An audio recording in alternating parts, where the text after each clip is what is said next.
Olá a todos, tudo bem? Estamos aqui para mais um Sandoff.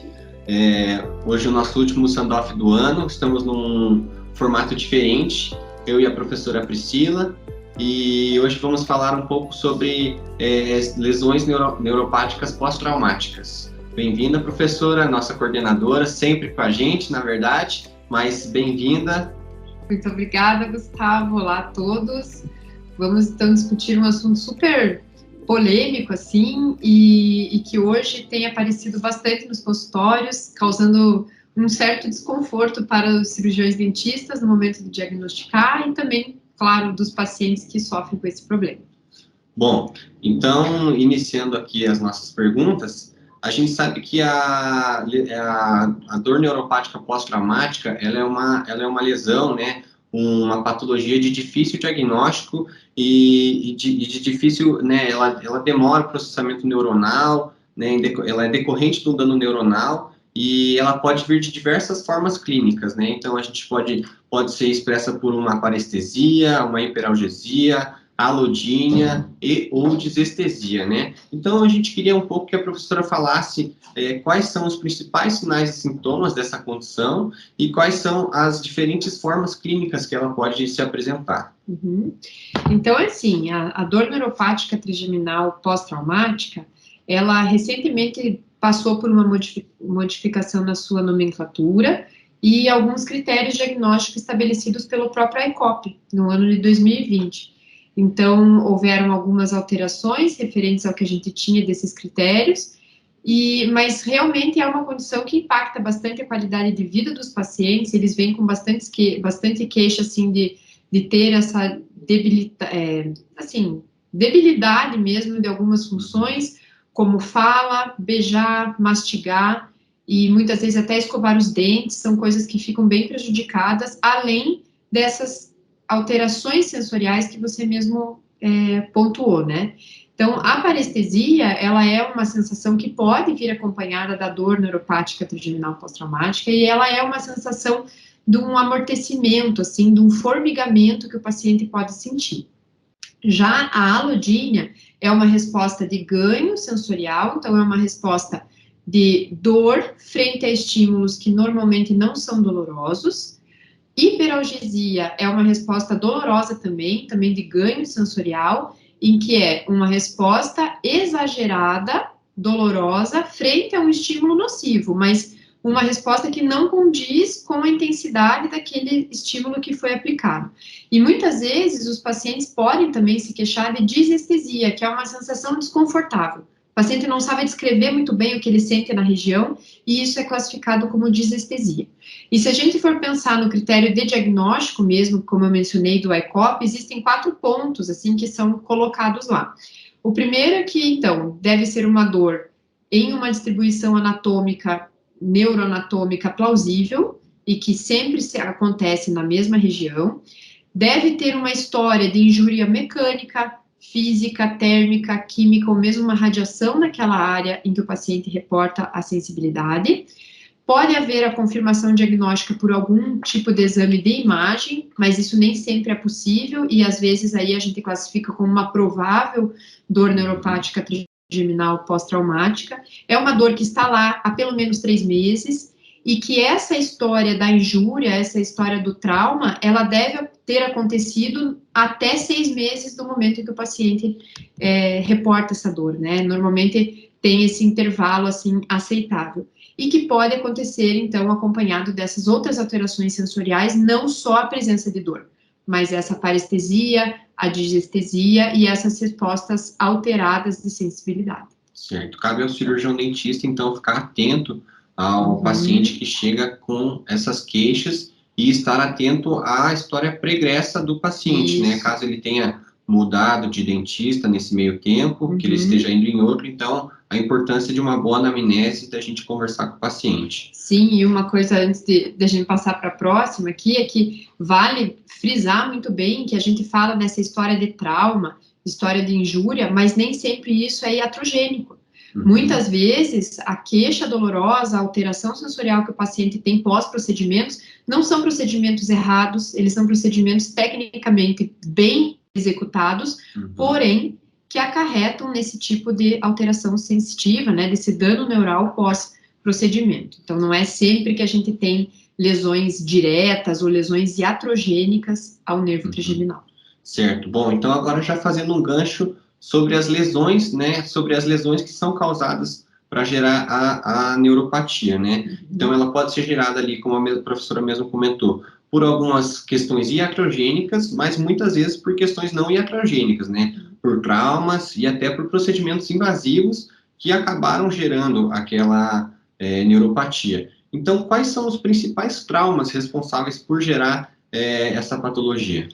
Olha, não, eu vou mencionar alguns, mas não que eles sejam em ordem de importância ou de acontecimento mais frequente. Mas a gente tem o macrotrauma, então pessoas que sofrem acidentes automobilísticos, né? O trauma propriamente dito pode ser uma fonte, principalmente de perda de sensibilidade. É mais comum até os pacientes relatarem hipoestesia, mas isso é uma lesão neuropática de certa forma, né? A gente tem, talvez, uma das mais comuns, que as pessoas mais veem com frequência no consultório, alterações de sensibilidade pós-extração de terceiros molares inferiores, isso é bem comum acontecer. Quando a gente faz algumas anestesias tronculares locais, pode haver um dano direto ao feixe nervoso, né, e isso gerar também alteração de sensibilidade, seja ela transiente ou persistente após esse procedimento. A gente tem tratamentos endodônticos, principalmente as biopulpectomias, podem gerar esse tipo de lesão, apsectomias, e mais recentemente tem aparecido vários estudos e muitos relatos de pacientes que têm alteração de sensibilidade acompanhada de dor persistente após a instalação de implantes dentários. E, normalmente, esse tipo de procedimento que gera, né, esses que a gente mencionou, que geram essas lesões sensitivas, né, vão afetar principalmente o nervo lingual e o alveolar inferior. São as áreas de queixa maior e mais prevalente e numa proporção meio parecida. Então, de 50% de nervo lingual e 49%, alguma coisinha, de alveolar inferior. Mais comum, então, sempre em mandíbula. Isso, é mais não que não possa acontecer na maxila, mas é muito mais prevalente na mandíbula. Até geralmente nos casos de implante, né, ser posterior ali de mandíbula. E a própria extração de terceiro molar, né, de ter a proximidade muito grande com o canal mandibular e o nervo lingual. Bom, a professora já falou um pouco sobre quais são as principais estruturas afetadas pelas neuropatias pós-traumáticas, mas a gente queria um pouco que a professora falasse sobre quais são os mecanismos envolvidos na fisiopatologia da neurologia trigeminal pós-traumática. Essa é uma pergunta interessante, assim, fica difícil até da gente explicar de uma maneira sucinta, assim, devido ao nosso tempo aqui. Mas, basicamente, esses procedimentos, que nem sempre, como a gente mencionou, são iatrogênicos, eles geram algum grau de lesão ou de injúria àquele tecido neural.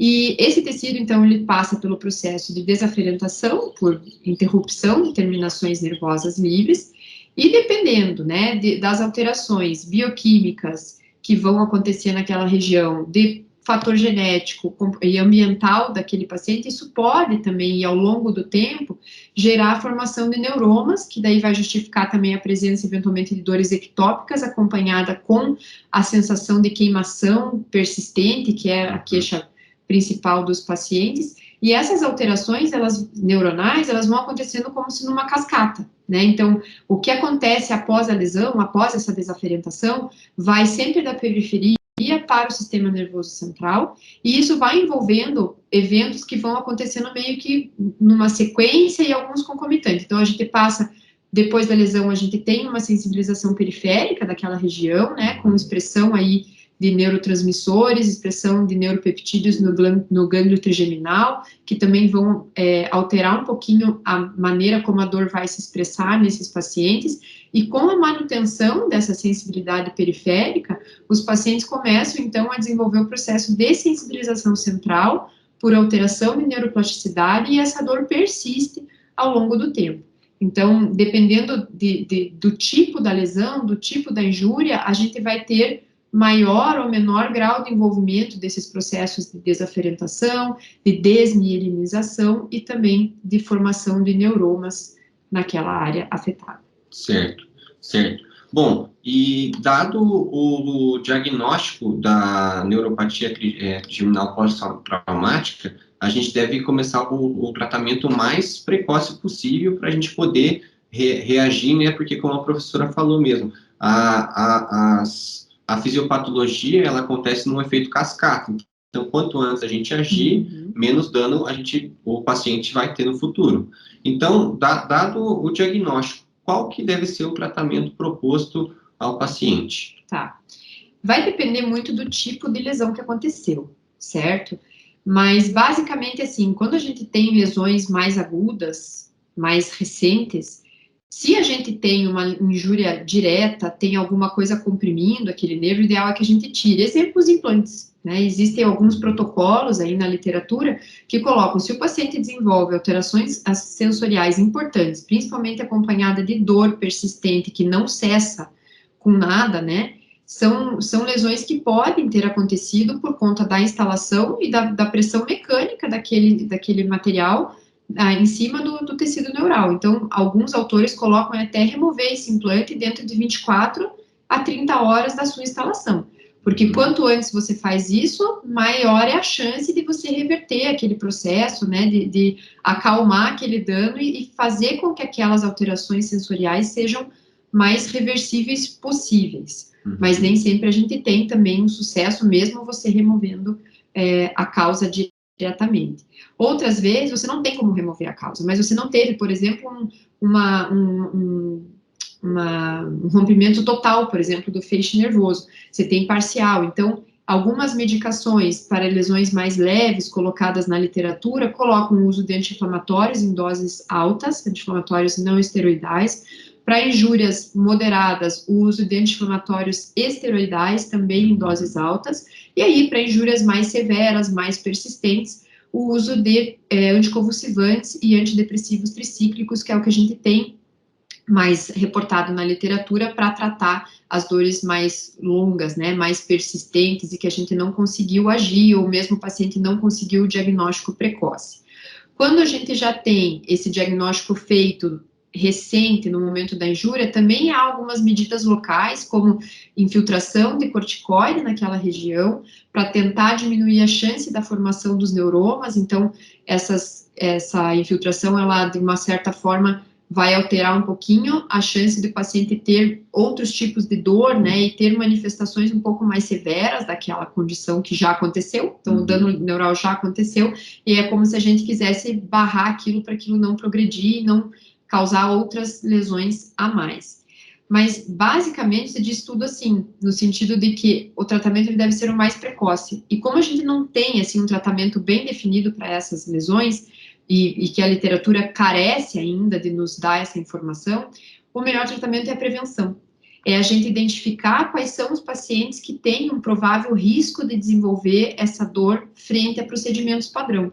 E existe na literatura alguns trabalhos que tentam traçar um perfil desse indivíduo.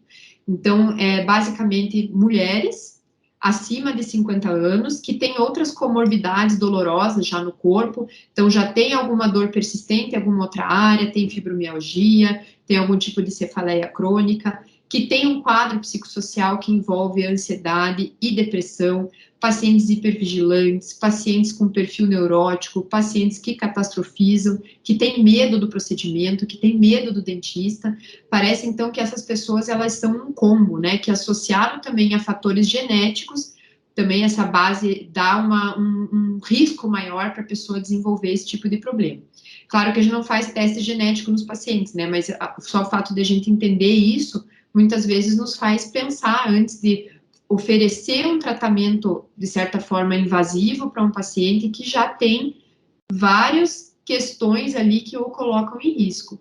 Além de alguns trabalhos daí de pesquisa mostrarem que pacientes que têm diminuição na capacidade modulatória frente a testes quantitativos sensoriais também têm um risco maior de desenvolver essa dor neuropática pós-traumática. E aí, o que você faz com essa informação, né? Então, você estabelece que aquele paciente é um paciente de risco, você identifica isso, ele precisa, por exemplo, fazer uma extração de terceiro molar, é um paciente que precisa fazer a instalação do implante dentário, precisa fazer uma cirurgia ortognática, e que você não vai fazer nada iatrogênico, mas a pessoa precisa, por outras razões, daquele procedimento. E aí a recomendação é que a gente faça analgesia preventiva antes daquele procedimento, com medicações que vão, principalmente, né, do uso de anticonvulsivantes, formar uma base antidor para que aquele processo de desaferentação que vai naturalmente acontecer com o procedimento em questão, ele não seja um fator, assim, maior ainda de chance desse paciente desenvolver dor persistente após o procedimento. Certo. Cabe sempre ao cirurgião dentista, né, estar atento a quem é o paciente que ele está atendendo, né, conhecer bem esse paciente e avaliar o risco-benefício desse procedimento que ele está, que ele vai gerar ao paciente, se ele vai causar o benefício necessário, né? Porque a gente sempre busca o benefício do paciente. Então, a gente tem que sempre botar na balança e definir se vale a pena a gente correr o risco, digamos assim, né? Dado o perfil do paciente de risco, então, dado a gente ter reconhecido o paciente de risco, a gente jogar na balança. Será que vale a pena eu correr o risco desse paciente desenvolver uma neuropatia? Ou será que eu consigo ajustar um outro tratamento, né, que eu vá gerar a satisfação do meu paciente e não vai lhe causar nenhum risco? Perfeito. Né? Felizmente são condições raras, assim, a gente não vê todos os dias, mas tem aumentado cada vez mais. Então, esse cuidado aí que você falou é extremamente necessário. Bom, então chegamos ao fim de mais um Sandoff. Espero que vocês tenham gostado, né? Se você não assistiu, não ouviu os outros podcasts, os outros vídeos, convido você a nos assistir, a nos acompanhar. Nos acompanhe nas redes sociais, Instagram, no Spotify e no YouTube, nós também estamos presentes. Então, agradeço a todos, agradeço a professora pela presença, né? Sempre com a gente, na verdade, mas hoje como uma entrevistada. Isso, na frente da câmera. Na frente da câmera. Então, muito obrigado a todos, muito obrigado, professora. Obrigada a você, Gustavo, e obrigada também a todos os nossos ouvintes aí, os nossos telespectadores. Até a próxima. Até a próxima, tchau, pessoal. Tchau, tchau.